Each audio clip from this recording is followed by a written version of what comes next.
All right, covering Florida, we know nonprofit work is vital to the community. Recently, Governor Ron DeSantis vetoed grant funding for hundreds of nonprofits that cater to the arts, leaving them to find another source of money. Well, we brought in Libby Hikind, founder of GrantWatch.com, to explain how help is available for people out there. And, you know, you started out by saying there is a lot of grant money out there for these organizations.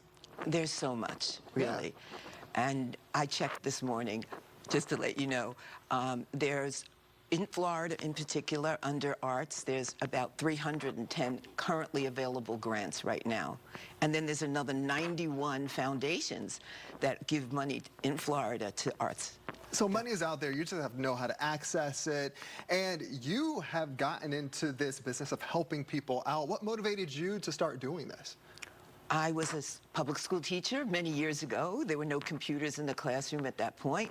I had to prepare my class for statewide exams, and I wanted to teach them word processing to improve their written communication skills. And there was a grant available, and I wrote it myself, and I just want to tell your audience that if I can do it as a young teacher, you can do it too. There's a lot of money out there.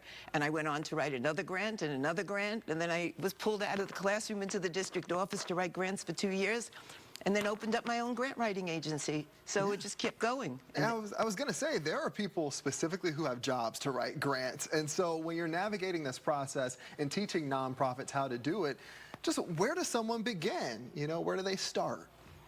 Well, I hope you start with GrantWatch.com because we have lots of grants on the website.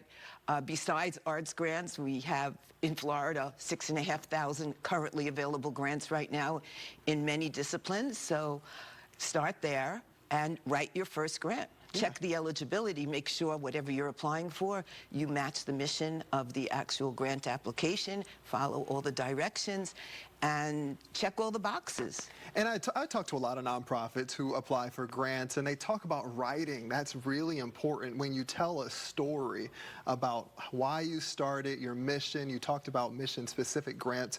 What is sort of the secret behind writing a grant and getting the attention? You need to let your passion jump off the page. That's very important. And you also want to make sure that you talk about community impact. Because if you're being funded, they want to know, well, what's going to happen as a result of this funding? Right. And then talk about sustainability. What happens after the funding is gone? How are you going to keep up this wonderful program? So you should always have that inside your grant application. All right, this has been a wonderful talk. And look, if you're interested in more, GrantWatch.com. I was just on the website this morning and went to the nonprofit tab. She's right. There are a lot of different grants available if you're interested in this. Go rewatch this interview on Wpbf.com. We have a link up as well to GrantWatch.com if you're interested to get involved and write that grant and get started. So thank you for stopping by. Oh, thank you for having me. Vanessa? Thanks, Steve.